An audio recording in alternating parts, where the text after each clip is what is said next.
자, 여러분, 이 세상에는 우리같이 이렇게 평범하게 살다가 죽어가는 사람들이 대부분입니다. 우리가 태어날 때 우리가 태어난 걸 아는 사람이 얼마나 되겠어요? 또 우리가 죽은 다음에 한 세대만 지나가면은 우리의 이름을 기억하는 사람이 거의 없을 것입니다. 자, 그런가 하면은 좋건 나쁘건 간에 많은 사람들에게 영향을 끼치는 그런 사람들도 있습니다. 알렉산더나 징기스칸 같이 대제국을 건설하는 사람도 있고, 또 플라톤이나 아리스토텔레스, 또 모차르트 같이 정신문화나 예술에 길이길이 영향을 미치는 사람도 있어요. 그런가 하면은 600만 유대인을 학살하고 세계대전을 일으켜서 수많은 사람들을 불행의 구렁텅이에 집어넣은 히틀러 같은 그런 사람도 있습니다. 자, 이 사람들은 모두가 다 많은 사람들에게 큰 영향을 미친 사람들이에요. 자, 그런데 이들과 비교할 수 없을 만큼 인류사에 절대적인 영향을 미치신 분이 있는데 그가 바로 예수 그리스도이십니다. 도덕이나 사회규범, 정치, 경제, 예술, 문화, 사상, 어떤 영역도 그의 영향을 받지 않은 것이 없습니다. 여러분, 그를 통해서 지난 2000년간 변화된 사람들이 얼마나 많습니까?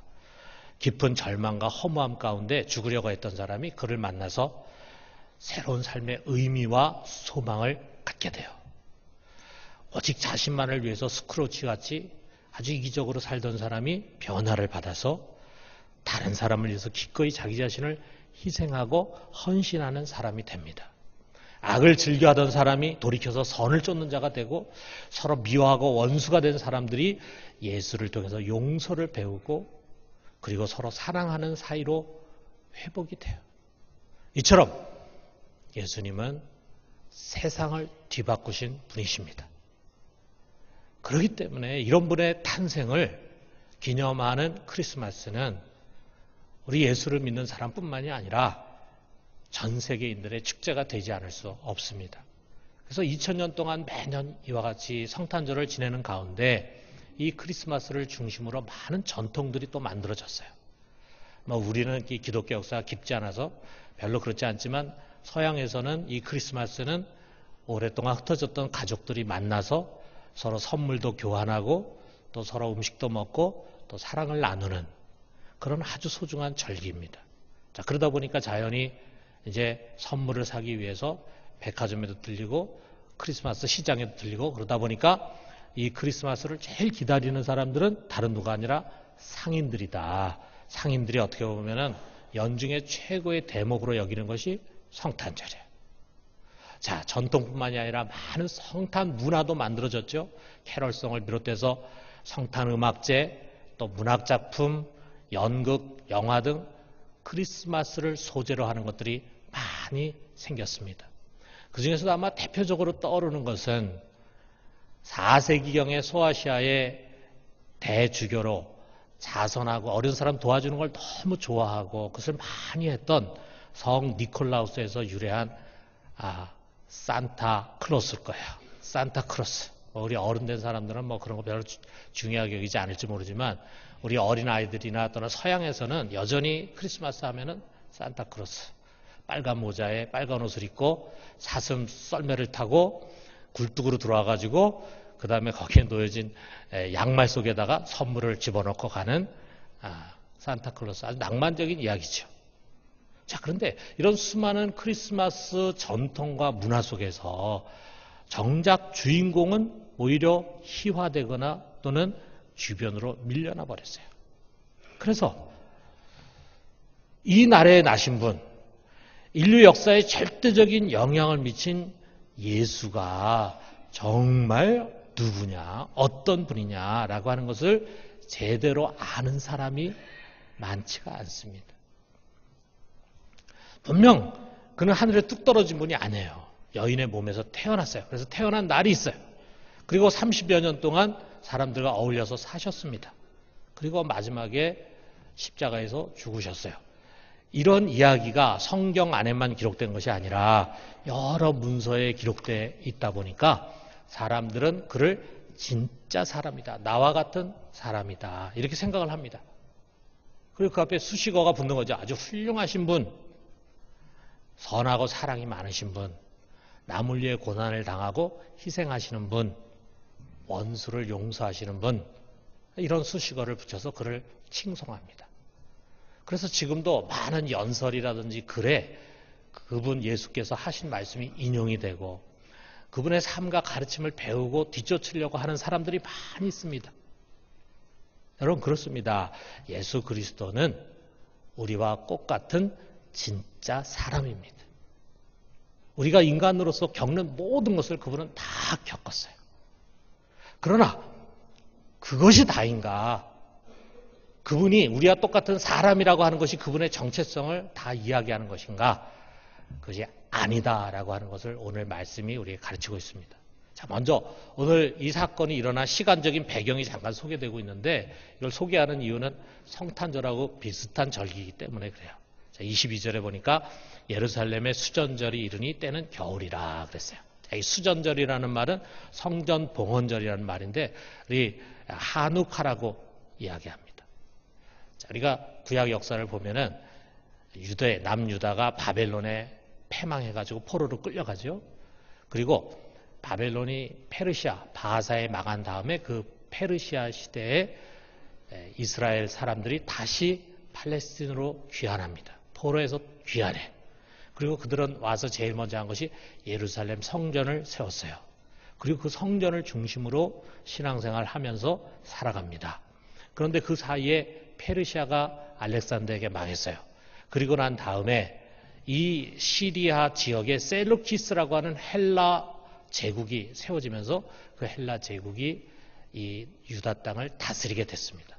자, 그런데 그 셀루키스 제국에 아주 못된 왕이 나타났는데 그가 안디오쿠스 4세라는 사람이에요. 자, 이 사람은 너무너무 사악한 왕이라 이스라엘을 전혀 존중해 주질 않아요. 그래서 무자비하게 사람들 죽일 뿐만 아니라 이스라엘이 자신들의 신앙의 중심지로 여기고 있는 예루살렘 성전 안에 들어가서 돼지죠, 돼지. 성경에 부정한 짐승이라고 말하고 있는 돼지를 제물로 잡아서 제사를 드려요. 그러니까 그야말로 하나님을 모독하고 성전을 더럽힌 것입니다. 이에 유대인들이 분노해가지고 그래서 저항운동이 일어나는데 그것이 마카베 전쟁이 됩니다. 그리고 유대인들이 이 전쟁에서 승리했습니다. 그 독립을 쟁취했습니다. 그러면서 다시 예루살렘 성전을 회복하고 그것을 이제 하나님께 드리는 거예요. 하나님께 봉헌하는 거예요. 그리고 이것을 매년 기념을 합니다. 8일 동안을 이제 이 봉헌절로 지내게 되는데 그 날짜가 대략 12월 초가 돼. 그러니까 어떤 사람은 동지 가까운 때라 그래요. 그래서 보면은 성경의 절기 중에서는 성탄절이 제일 가까운 때인 것 같아. 성탄절이 제일 가까운 겨울, 지금 예수님과 유대인 사이에 이루어진 대화니까 우리가 이때쯤에서 한번 뒤돌아보기에는 시기적으로 딱 맞는 것 같습니다. 자, 이 수전절에 유대인들이 예수님 에워싸고 묻습니다. 24절에 보니까 당신이 언제까지나 우리 마음을 의욕하게 하려 하나이까 그리스도이면 밝히 말씀하소서. 자, 우리가 이 말 속에서 그 분위기를 느낄 수 있잖아요. 자, 그들이 뭔가 답답하다 이거죠. 그러니까 당신이 정말 그리스도면은 명확하게 이야기를 해라. 그런 이야기예요. 자, 이게 그리스도냐라는 질문을 하는데 이 그리스도는 헬라어죠. 그리스도입니다. 자, 이게 똑같은 뜻이 메시아인데 그것은 히브리어입니다. 그리스도나 메시아나 다 똑같은 뜻인데 무슨 의미냐면 기름 부음을 받은 자다 그런 뜻이에요. 하나님이 기름 부어서 온 인류를 구원할 자로 세우신 구원자입니다. 하나님은 그가 올 것을 정하신 뒤에 그가 올 것에 대해서 미리 예언자들을 통해서 그가 올 것이다 수없이 많이 계시를 했습니다. 그리고 그 계시를 받은 이스라엘은 어느 민족보다도 오실 그분을 기다리고 또 기다렸어요. 그리고 마침내 그분이 오셨습니다. 여러분, 만약에 유대인들이 이 계시를 받은 유대인들이 정말 그들의 오만함을 내려놓고 순전한 마음으로 예언의 말씀을 경청했다면 그들은 오신 메시아를 보고 환영할 수 있었을 거예요. 최후의 예언자였던 세례 요한도 그가 살아있을 때 예수를 보면서 오실 리가 바로 그분이다 라고 예언했잖아요. 그리고 예수님 스스로도 많은 말씀으로 자신이 그리스도이심을 말씀하셨어요. 말로만 한 것이 아니라 그분의 행위와 또 그분이 보여주신 수많은 이적들이 그가 그리스도이심을 뒷받침하는 것이었다 이거예요. 분명한 증거였어요. 많은 말씀과 많은 기적을 통해서 그가 그리스도이심을 가르쳐줬지만 그러나 유대인들이 믿지 않았습니다. 예수님은 너희들에겐 더 이상의 증거가 필요 없다. 이렇게 말씀하세요. 25절에서 26절에 보니까 내가 너에게 말하였으되 믿지 아니하는도다. 내가 내 아버지의 이름으로 행하는 일들이 나를 증거하는 것이거늘 너희는 내 양이 아니므로 믿지 아니하는도다. 내가 너에게 보여준 수많은 기적들과 행위들이 나를 증거하고 있는데 근데 너희는 눈이 닫혀 있고 마음이 닫혀 있어서 나를 믿지 못한다. 그러면서 예수님은 이제 그곳에 있는 유대인이나 이스라엘뿐만이 아니라 모든 인류에게 자신이 누구인가, 자신에 대한 신비한 정체를 드러내십니다. 그가 누구고 또 그가 하나님과 어떤 관계인가라고 하는 것이 여기에 담겨져 있어요. 30절에 나와 아버지는 하나이니라. 나와 아버지는 하나이니라. 하나님의 아들 예수와 성부 하나님은 하나이다. 여러분, 이 위대한 삼위일체 교리를 뒷받침하는 가장 중요한 성경 말씀 중에 하나입니다. 물론 우리도 이 하나라고 하는 말을 일상 속에서 종종 쓰죠. 우리 대한민국 축구팀은 혼연일체로 하나가 되어 월드컵 4강에 올라갔습니다. 이렇게 또 얘기하잖아요. 또 우리 부산 시민들은 이제 모두 하나가 되어 부산을 세계적인 도시로 만듭시다. 그럴 때도 그런 얘기 쓰잖아요. 그러나 여기 예수님께서 말씀하시는 하나는 그런 한 마음, 한 뜻의 하나라는 의미가 아닙니다. 진짜 하나라는 말이에요. 그 하나는 본체가 하나고 본질이 동일함을 의미합니다. 이게 어려운 헬라어로 호모우시아라는 말인데 호모라는 말은 여러분 많이 들어서 아실 거예요. 호모라는 말은 같다는 말이고 우시아라는 말은 본질이라는 말이에요. 어려운 말로 동일 본질이라고 합니다. 본질이 같아. 성부와 성자의 본질이 똑같다는 말이에요. 여러분 이 같다, 하나다라고 하는 것을 가장 잘 설명해 주는 말씀이 빌립보서 2장 6절인데 자, 이 말씀을 우리 같이 한번 읽어봅시다. 그는 근본 하나님의 본체시나 하나님과 동등됨을 취할 것으로 여기지 아니하시고 자, 여기에 근본 하나님의 본체시다라고 하는 그 말은요. 예수님은 하나님이시면서 동시에 성부 하나님과 한 몸, 하나다. 하나다, 하나. 그 한 몸이다. 라고 하는 것을 뜻하는 거예요. 본체가 같아. 본체가 하나예요. 그럼 하나잖아요. 둘이 아니라 하나잖아요. 또 동등됨, 하나님과 동등됨 취할 것을 여기지 아니하시고라고 하는 그 말은 원래 하나님과 동등하신 분이다. 자, 하나님과 동등하다는 그 말은 하나님의 영광과 능력과 존귀함에 있어서 예수님은 성부와 동등하신 분이다. 전혀 종이장 하나만큼의 차이도 없이 똑같으신 분이다라고 하는 걸 말해줘요. 여러분 생각해 보세요. 그 어느 피조물이 하나님의 영광과 동일한 영광을 갖고 있겠습니까? 그 어느 피조물이 하나님의 영광과 존귀와 동일한 것을 갖고 있겠어요. 그것은 하나님이 아니면은 그분과 동일한 동등함 그런 영광을 가질 수가 없겠죠. 그런데 예수님은 하나님과 동등하신 분이다 라고 말합니다. 그러므로 예수님은 누구냐? 하나님과 동일 본질이신 성자 하나님, 말씀이신 하나님, 로고스 하나님이십니다. 하나예요, 하나. 자, 그런데 우리가 하나라고 하는 말만 알고 있으면 안 됩니다. 그러면 하나, 그러면 하나님 하나면은 그러면 단일 신론이 돼요. 자, 중요한 게 뭐냐면 우리는 그분들의 인격이 서로 구별된다 하는 것을 놓쳐서는 안 돼요. 자, 예수님은 자신이 하나님이라고 하는 것을 부인하지 않았어요. 그래서 도마가 나의 주시면 나의 하나님이십니다라고 고백할 때 네가 잘못 얘기하고 있다. 내가 어떻게 하나님이냐 이렇게 말씀하지 않았어요. 그것을 그대로 받으셨어요.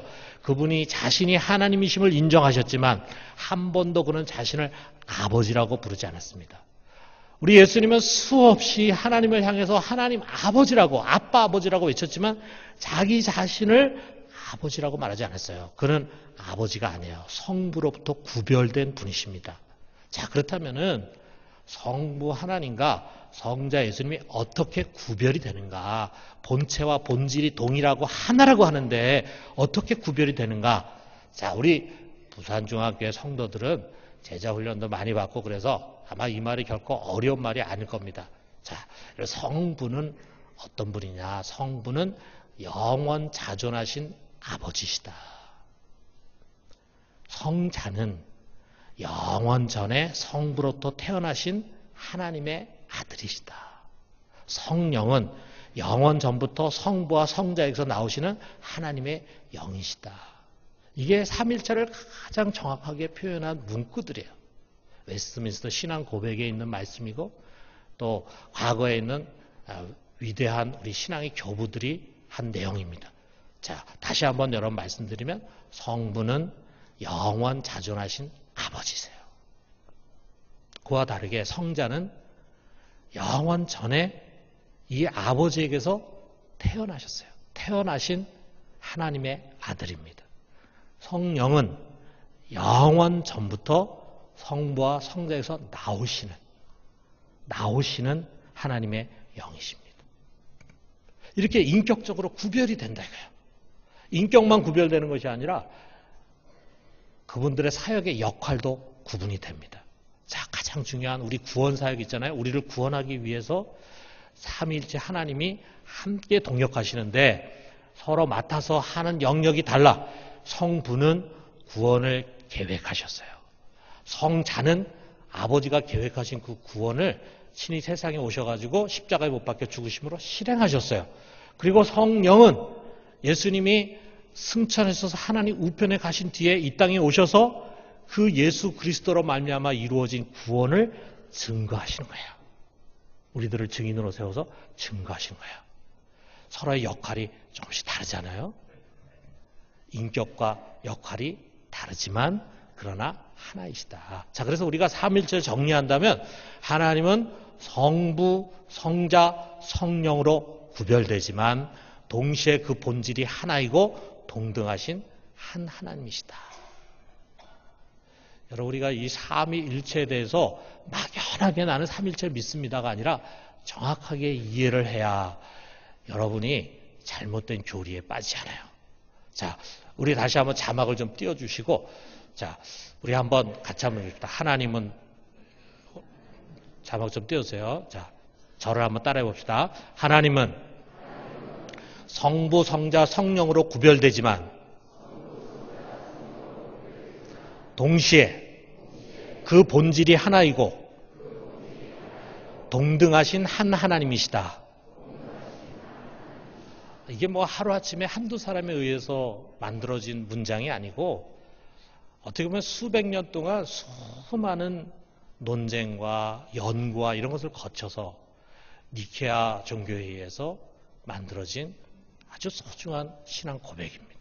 자, 그렇기 때문에 여러분, 자연히 이 성탄 속에는요, 엄청난 비밀이 숨겨져 있잖아요. 그가 비록 요셉의 아들로 태어났지만 사실 그는 만물의 근원이 되시는 하나님의 아들이십니다. 만물보다 크신이라고 예수님이 표현했어요. 만물보다 크신이 그분의 아들이시다 이거예요. 이미 영원 전부터 계신 예수님은 엄밀한 의미에서 태어난 것이 아니라 이 세상에 오신 것입니다. 사람과 같은 종의 형체를 입고 이 세상에 오셨어요. 그 오시는 과정에서 동정녀 마리아의 태를 빌리셔서 그래서 성령으로 잉태가 되고 베들레헴 마구간에서 태어나신 것이 바로 성탄입니다. 크리스마스입니다. 여러분, 이 모든 것이 다 신비잖아요. 1 더하기 1은 2다. 자, 우리가 제일 먼저 초등학교 들어가서 배우는 게 1 더하기 1은 2다. 굉장히 합리적이고 과학적이고 논리적이잖아요. 이런 과학적이고 합리적이고 논리적인 것으로 이해할 수 있는 영역이 아니에요. 그것은 이성을 초월한 우리 인간의 이성과 논리보다 훨씬 더 크신 하나님의 영역이고 그렇기 때문에 이해 이전에 믿음을 요구합니다. 그래서 어거스틴이라고 하는 사람이, 우리 가장 위대한 교부라고 하는 어거스틴이라는 사람이 짧지만 아주 유명한 말을 했어요. 나는 알기 위해서 믿는다. 나는 알아서 믿는다가 아니라, 알기 때문에 믿는다가 아니라 알기 위해서 믿는다. 먼저 믿을 때 비로소 깨달아지게 된다라고 하는 거죠. 진정 알아야 할 것을 알기 위해서는 먼저 믿어야 된다. 여러분, 우리 교회에 물리학 교수님이 있다고 한번 생각해 보세요. 물리학, 신앙이 좋으신 물리학 교수님이 있는데 천체 물리학에 대해서 강의를 합니다. 그럼 여러분 알아들을 수 있겠습니까? 너무 어려워가지고 무슨 말인지 못 알아듣죠. 그랬을 때 자기가 지금까지 알고 있는 상식하고 다른 이야기 할 때 이제 말도 안 되는 얘기하고 있다. 거짓말이다. 이렇게 생각하면은 전혀 받아들이지 못하고 우리가 알고 있는 그 세계에서 우리의 생각을 넓히지 못하는 거죠. 자, 그런데 그 말을 하시는 그 교수님은 신앙도 깊으시고 또 공부도 열심히 하시고 잘하고 계셔. 나는 이해 안 되지만 저분이 이야기하고 있는 저 어려운 이야기는 옳은 이야기일 것이다. 옳은 이야기일 것이다. 라고 그를 믿는다 이거예요. 그 믿는 마음을 가지고 마음을 열고 배우려고 하니까 서서히 이해가 되는 거예요. 먼저 믿음이라는 게 필요하잖아요. 자, 우리가 똑같은 예일지 모르지만 우리가 이 어려운 예수가 누군가라고 하는 예수의 가장 중요한 참 모습을 알려면은 먼저 믿어야 합니다. 겸손한 믿음의 결단이 이해의 눈을 열어주는 것입니다. 그런데 여러분, 여기 성경의 유대인들은 어떻게 했어요? 이해를 앞세우다가 자신들의 이해에 맞지 않고 자신들의 이해를 뛰어넘고 자신들의 이해에서는 용납할 수 없는 그런 이야기를 하니까 화를 냅니다. 분노를 하고 돌을 들어요. 화를 내는 이유는 자기 상식하고 맞지 않을 때 화를 내잖아요. 근데 상식이 굉장히 좁은 사람은 화를 잘 냅니다. 왜냐하면 자기 상식에 맞지 않는 이야기를 너무 많이 들으니까. 상식의 폭이 넓은 사람은 화를 안 내요. 왜냐하면 자기가 다 이해할 수 있는 이야기니까. 근데 상식의 폭이 좁아가지고 이것만 알고 있는 사람은 다른 얘기 듣기가 어렵잖아요. 근데 유대인들은 예수님을 이해할 수가 없었어요. 33절에 보니까 유대인들이 대답하되 선한 일로 말미암아 우리가 너를 돌로 치려는 것이 아니라 신성 모독으로 인함이니 내가 사람이 되어 자칭 하나님이라 함이로라. 사람으로서 자신을 하나님이라고 하는 것을 참을 수가 없었다 이거죠. 여러분 보세요. 눈으로 보이고 만져지는 사람이에요. 아기로 태어났어요. 나사렛에서 어린 시절 자랐어요. 우리와 똑같이 먹지 않으면 배고프고 자지 않으면 피곤하고 슬픈 것을 보면 눈물을 흘립니다. 때로는 사람들에게 쫓기기도 하고 사람들로부터 비방과 멸시의 대상이 되는 아주 연약한 존재처럼 보이는 이 나사렛 사람 예수, 이 역사 속에 분명히 태어나고 죽으신 그 인간을 하나님이라고 고백하는 것, 그것은 이성의 힘으로 되는 것이 아닙니다. 그런데 사람들은요, 여전히 이성의 잣대를 가지고 믿음을 거부하는 거예요. 2000년 전에 유대인들뿐만이 아닙니다. 18세기, 19세기에 이성의 시대가 도래했어요. 사람들이 이성을 모든 진리의 가장 중요한 잣대로 생각을 해. 이성이 주인이에요. 이성에 맞지 않는 거는 다 틀린 거야. 이렇게 생각을 해. 그럴 때 이 이성과 신앙의 조화를 이루려고 하는 시도들이 일어났어요. 뭐 조화라기보다는 신앙을 이성에 굴복시키는 거죠. 이게 바로 자유주의 신학입니다. 자유주의 신학. 잘못된 신학이죠. 자, 이들은 예수님이 하나님 되심을 증거하는 가장 확실한 사건이 부활이잖아요. 부활. 그러니까 이 부활을 부정하는 데 집중하는 거예요. 자, 뭐 여러분 이런 신학자들 이름은 여러분이 기억하지 않아도 좋아요. 그런데 뭐 이런 사람들도 있었다 이거죠. 라이마루스라고 하는 사람은 예수님의 부활은 사람들이 꾸며낸 이야기다. 이렇게 얘기했어요. 파울루스라고 하는 사람은 예수님 십자가에 죽은 게 아니라 십자가에서 기절했는데 서늘한 무덤에 갖다 앉히니까 깨난 것이다. 부활은 무슨 부활이냐. 뭐 이걸 안 믿는 사람이 얘기한 것도 아니고 학이 없는 사람이 얘기한 것도 아니고 그 당시에 많이 배운 신학자들이 이런 얘기를 합니다. 슈트라우스라고 하는 사람 더 한 걸음 나가서 예수님은 역사적 인물이 아니라 그냥 신화적 존재야, 이렇게 말합니다. 홀츠만이라는 사람은 예수는 그냥 평범한 인간인데 예수 속에 메시아 의식이 발전하면서 어느 순간부터는 자신이 메시아라고 착각을 한 거다, 이렇게 얘기해요. 브레더라는 사람은 메시아라는 것은 그냥 초대교회 상상의 산물이다, 이렇게 얘기해요. 자유주의 신학의 시조라고 할 수 있는 슈라이마카라고 하는 사람은 예수는 완전한 하나님 의식을 소유한 원형적인 인간, 인간들 중에서 가장 모범이 될 만한 인간, 이 정도로 생각하는 거예요. 유감스럽게도 이 사람들이 전부 독일 사람들이에요. 독일 신학자들. 독일 사람들 왜 그런지 모르겠어요. 너무 논리적이고 너무 이성적으로 생각하다 보니까. 자, 이 자유주의 신학이 스위스의 신학자인 칼 바르트라고 하는 큰 대신학자에 의해서 철퇴를 맞았어요. 그러면서 신학의 주류는 다시금 삼위일체 신앙으로 돌아왔어요. 그런데 그 이후에 또 다시 여러분이 아시는 분 있겠지만 불트만이라든지 폴 틸리라든지 이런 신자유주의 신학자들, 그 다음에 포스트 모던 시대라 그러잖아요. 포스트 모던 신학자들, 이런 사람도 많이 나와서 비슷한 얘기를 또 합니다. 그들의 공통점이 뭐냐? 나와 아버지는 하나이니라, 이 말씀을 받지 않아요. 이 말씀을 있는 그대로 받아들이지 않아. 여러 가지로 비비꼬면서 얘기하지만 결국 그 말씀을 부정하는 거예요. 자, 그런데 여러분, 시대 지성인들은요, 이런 정통신학보다는 이런 자유주의 신학이 더 매력적이야. 그래서 그런 사람들의 영향을 더 많이 받습니다. 그런 이들이 쓴 인문학 서적들, 사회 비평적인 글을 읽은 사람들 중에는요, 교회를 다니면서도 순수한 신앙 고백을 하지 못해요. 저는 어려서부터 교회 안에서 이런 사람들을 종종 눈여겨봤어요. 나름 지성적이고 비판적인 안목을 갖고 있다고 하는데 성경의 가르침의 중심에는 들어오지를 못합니다. 신앙이 헝클어져 있어요. 심지어 교회 중직자면서도 그런 사람들이 있습니다.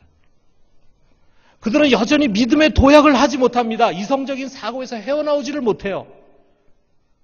그들에게 신앙은 그저 사유고 도덕이고 종교일 뿐이에요. 배운 것이 많고 아는 것이 많고 읽은 책이 많아 꽤 아는 것이 많은 것 같은 어른 같지만 사실 믿음에서는 아직 유아기에도 들어서지 못한 사람들입니다. 유아기에도 들어서지 못했어요. 여러분, 만약에 우리 중에 이처럼 예수가 누구인지를 알지 못한 채 여전히 변두리에서 머무르고 있는 분이 있다면은 여러분, 다른 것 없습니다. 믿음의 도약을 하셔야 합니다. 믿음의 도약, 마음을 열고 하나님이신 예수 앞에 무릎을 꿇어요. 예수를 죽이려고 하고 비판적으로 봤던 헤로드 왕이나 또는 그 당시 서기관들, 종교 지도자들 같이 하지 말고 그 먼 땅에서 낙타를 끌고 와서 예수님 앞에, 그 어린 예수님 앞에 무릎을 꿇었던 동방박사, 그들 다 지성인들 아닙니까? 그럼에도 불구하고 그들은 무릎을 꿇었어요. 그저 예수님 좋은 분이다, 그러면서 그저 착하고 양심적으로 살면 되지, 이런 생각으로 스스로 위안하려고 한다면 여러분은 지금 지옥 문턱 앞에 서 있음을 명심해야 합니다. 예수와 하나님이 하나라고 하는 삼위일체 신앙을 분명하게 고백하지 못하면 여러분은 천국 문턱 앞에 서 있는 것이 아니라 지옥 문턱 앞에 서 있는 것입니다. 그러므로 여러분, 서커스 하듯이 그 위험한 곳에 한 해, 두 해, 3년, 10년, 20년 머물러 있으면서 똑같이 교회 생활 하지 말고 오늘 여러분 믿음의 결단하십시오. 믿음의 도약을 해야 합니다. 믿고 뛰어내리면 비로소 이해의 눈이 열리게 됩니다. 자, 여러분, 그렇다면은 온 천하 만물의 주권자 되신 이 하나님이 왜 우리와 같은 종의 형체를 가지고 이 땅에 오셨는가? 다른 무엇이 아니에요. 죽어가는 우리들에게 참 생명을 주기 위해서요. 28절에 말씀하시잖아요. 내가 그들에게 영생을 주노니 영원히 멸망하지 아니할 것이요 또 그들을 내 손에서 빼앗을 자가 없느니라. 진짜 생명이 어디 있습니까? 오직 예수 그리스도 안에 있습니다. 오직 거기만 있습니다. 그 생명은 진짜 생명이기 때문에 결코 죽음에 의해서 소멸되지 않습니다. 그 생명을 가진 자만이 영생하는 것입니다. 여러분, 꼭 예수를 믿고 그 생명을 가질 수 있게 되기를 주님의 이름으로 축원합니다. 여러분 이 성경이 이렇게 끝나잖아요. 41절 42절에 아주 긍정적인 말씀으로 끝나요. 많은 사람이 왔다가 말하되 요한은 아무 표적도 행하지 아니하였으나 요한이 이 사람을 가리켜 말한 것은 다 참이라 하더라. 그리하여 거기서 많은 사람이 예수를 믿으니라. 예수가 과연 그리스도인가 하는 의구심에 사로잡혀 있었던 유대인들 중에 많은 사람들이 마음의 문을 열면서 예수를 믿었습니다. 영생의 사람이 됐습니다. 아마도 이들은 훗날에 예루살렘 초대교회의 교인들이 되었을 것입니다. 사랑하는 성도 여러분, 예수 그리스도를 믿읍시다. 그는 하나님과 하나이신 성자 하나님이십니다. 그는 육신으로 오셔서 세상 죄를 지시고 십자가에서 죽으신 후에 사흘 뒤에 부활하심으로 하나님 되심을 드러내셨습니다. 그리고 승천하여 하나님 우편에 앉으셨다가 마지막 날 세상을 심판하기 위해서 다시 오실 것입니다. 그날에 믿는 자들은 신령한 몸으로 부활해서 주를 만나고 그와 함께 영원히 살게 될 것입니다. 이것이 사도신경에 담긴 우리의 신앙 고백입니다. 하나님과 하나이신 예수 그리스도께서 이 땅에 오신 날 그를 영접하고 이 영생의 축복을 누리는 우리 모두가 되기를 주님의 이름으로 축원합니다.